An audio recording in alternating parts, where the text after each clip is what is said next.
Hi everyone and welcome to my channel. My name's Faye and I am the Chronic Crafter.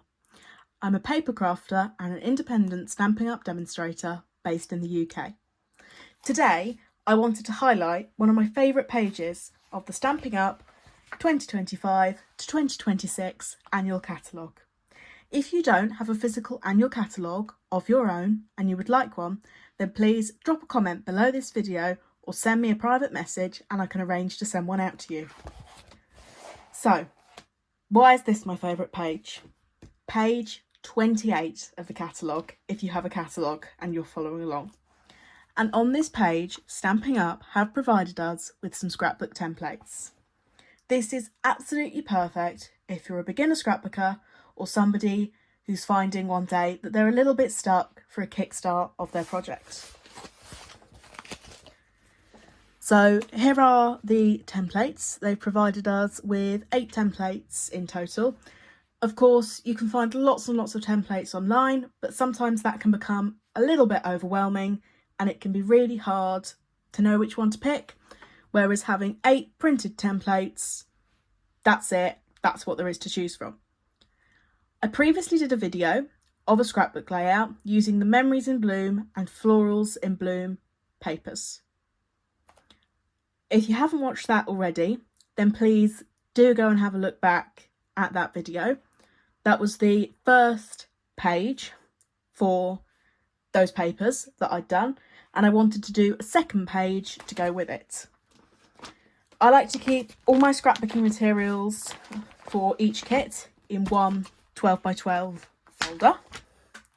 So I have one 12x12 folder with my Memories in Bloom and Florals in Bloom collection.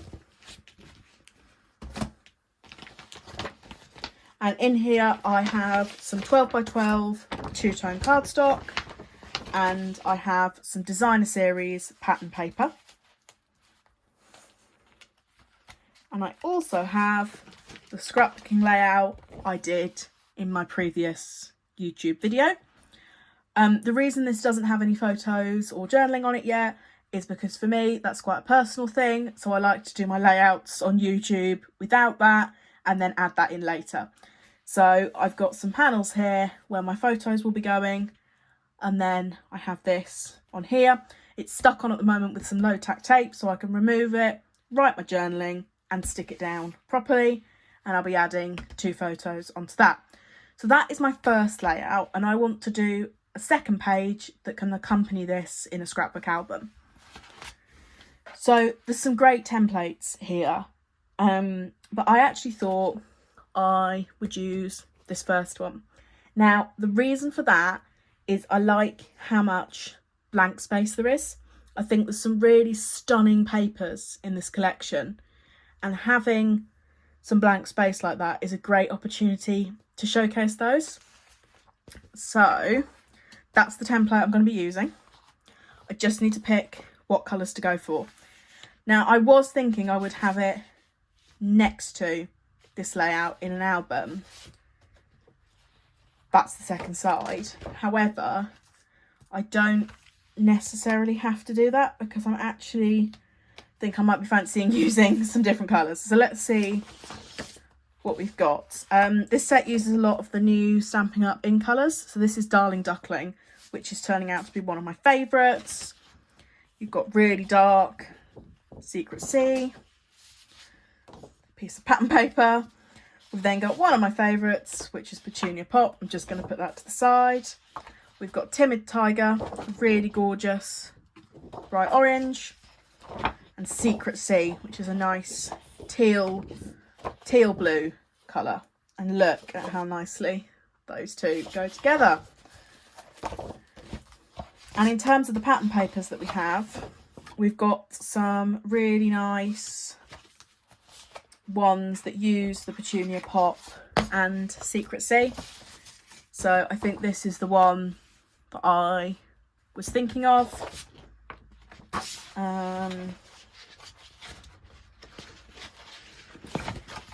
Yeah, so I think that's the one that I want to make sure I get a chance to use. The products that I bought, I also bought the sticker sheet, and as you can see, there are some stickers of this gorgeous, gorgeous piece of paper. So I'm going to use that in my project. I'm going to use my sticker sheet, and I'm going to put everything else for now. I'm just going to pop it to the side. Because of the green in the paper I've chosen, I might be tempted to use some of the Granny Apple green. But we'll see. We'll work it out as we're going along. So I'm very much a scrapbooker who likes to scrapbook first, photos second. That is just my working style when it comes to scrapbooking.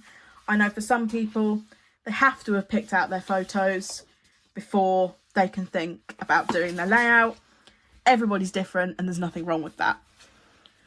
So a scrapbook sketch is not designed to be followed exactly. It's designed to be interpreted. I do like this piece here, the almost rectangle with a little triangle notched out.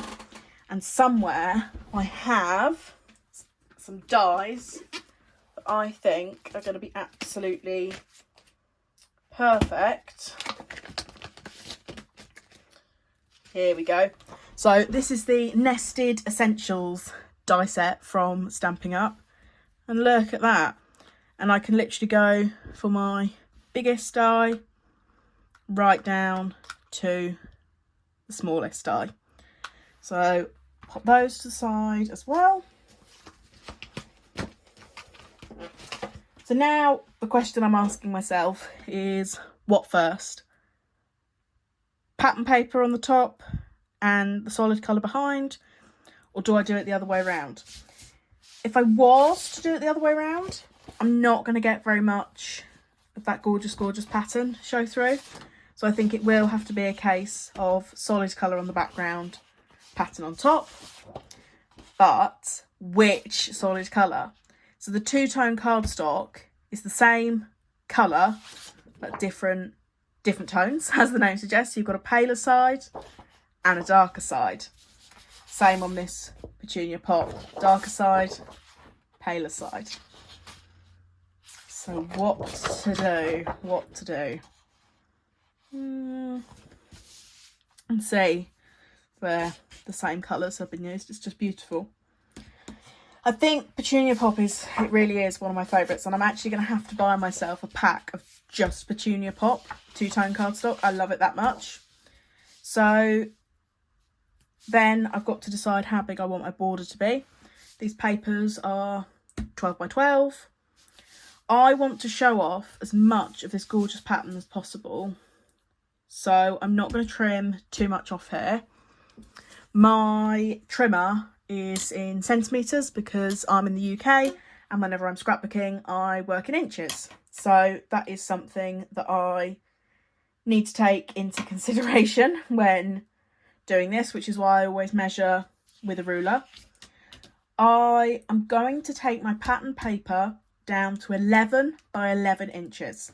So I will have a 1/2 inch border all the way around to showcase some of that Petunia Pop, but it will be an accompaniment rather than the main thing.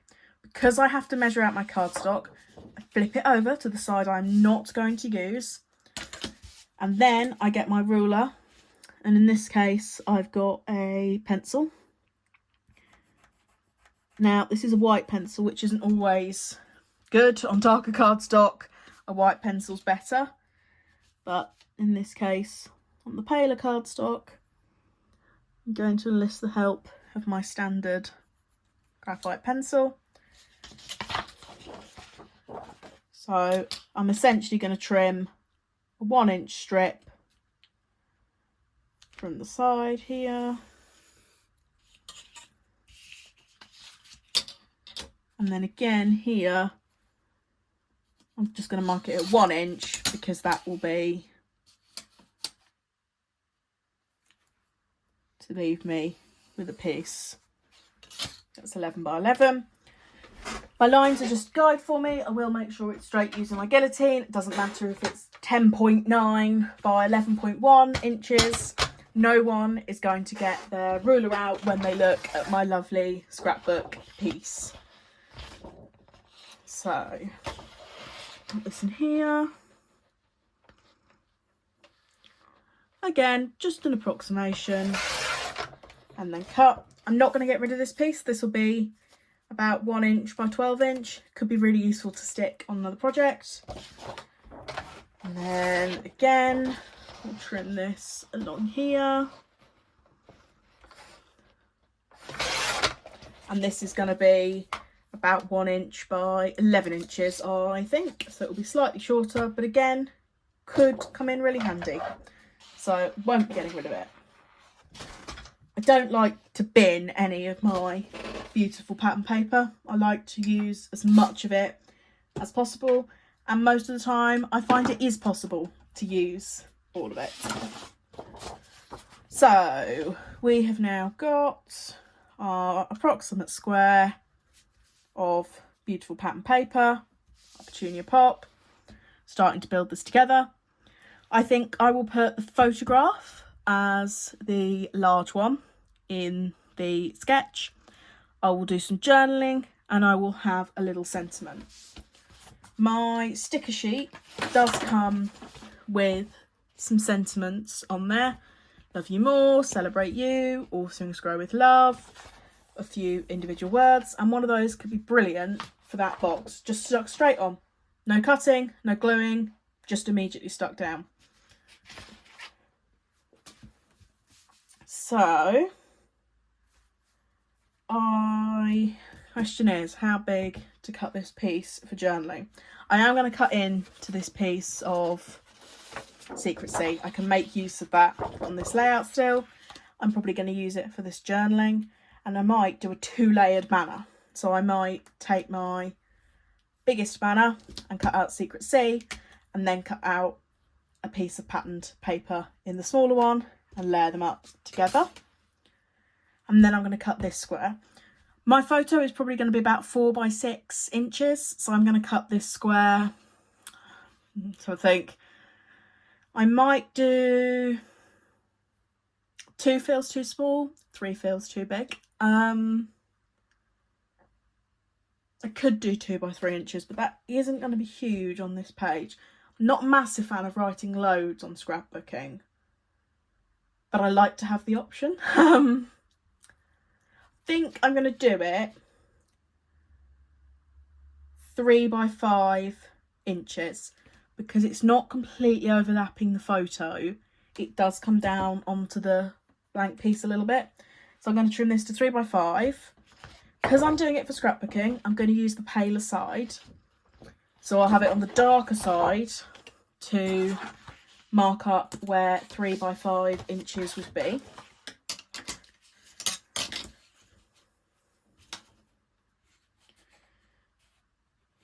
So go across to 5 inches.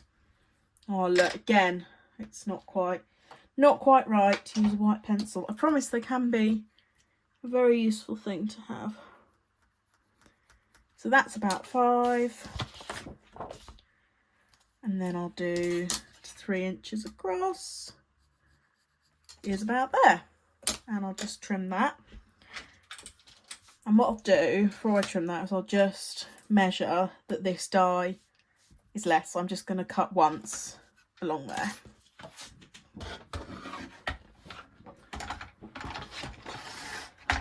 So bring my trimmer back into action. Make sure it's a straight cut. So I'm not worried about the measurement being exactly spot on, but I am worried about getting a straight cut. So line that up and trim. And then again, pop this in and trim. And I'll flip it over that way round for my journaling. So I'll have a photo there, some journaling there, and that actually feels too long to me. I know that's a strange way to describe it. It's too long. I know it's too long because it looks too long, and I don't think I'm going to write that much. So I'm actually going to shorten it to 4 inches. So it's going to end up being 3 by 4 inches. You can cut too big and cut more off. If you cut too small, you can't add it back on. Again, this little piece, I will make use of this. That to me feels like a much better size for my journaling. I'm then going to need to pick out, so I'll do the bigger one in this darker one. So we're using the two tones there. So I will need to die cut that, and I will need to choose some pattern paper that goes with for the little banner. So I do want to find one that coordinates somewhat or uses same or similar colours. So this is a lovely piece, but I actually like how big that is. That could be used for scrapbooking on its own. I don't think I've cut into too many. Oh look, I've got another, because I have another piece of this trimmed out, I'm going to use this one because I do really like it.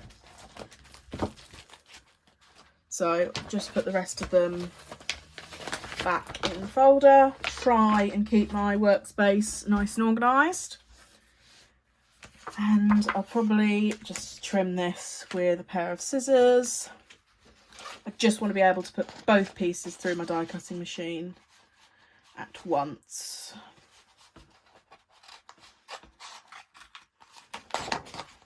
So it won't be particularly neat lines, but that's all right because I'm taking the die out in the middle. So I put the pattern I want up because these are beautiful stitched edge dies, so I want to be able to make the most of that. Same with this one. I want to use the darker one, so I would stick it that way around. Just make sure they both fit.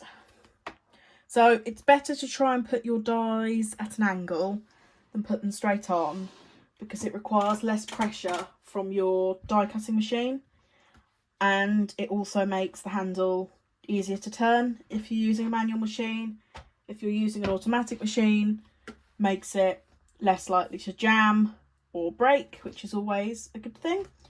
These keep sliding around on here. I really need to get some new plates because my plates just aren't quite meeting. So every time I go to put it in, it's sliding. Or, of course, low tack tape would also be a good option to hold dies down. But anyway, new plates, I think, for me. Here we go. What we got. And that's just gorgeous. And then that can sit on there like that. Love it. Pleased with that. You could just do one banner if you wanted to. And if you didn't have the dies, cut a rectangle, snip two pieces off. Perfectly possible. I just really like the stitched edge that comes out on these pieces. So what are we left with? That's going to go on there. That's going to go up there. A photo will go there. We'll have some journaling there. And again, approximate, doesn't have to be exact. And then I probably am going to use a sentiment sticker for this piece. Don't know if you can quite see that. Just remember we are on page 28 for the scrapbook templates from Stampin' Up. I am going to use one of these. I just need to decide which picture I'm using, and then I'll know which sentiment would be best. I am growing some flowers in my garden at the moment, so I might wait for those to grow a bit more, take a picture, put them to this lovely flowery background, and use this, All Things Grow with Love, because I've been spending a lot of time caring for those flowers. So I really hope that soon I will have some flowers and not just a collection of green leaves. So there you go. We're less than 20 minutes in and we've basically assembled a scrapbook layout.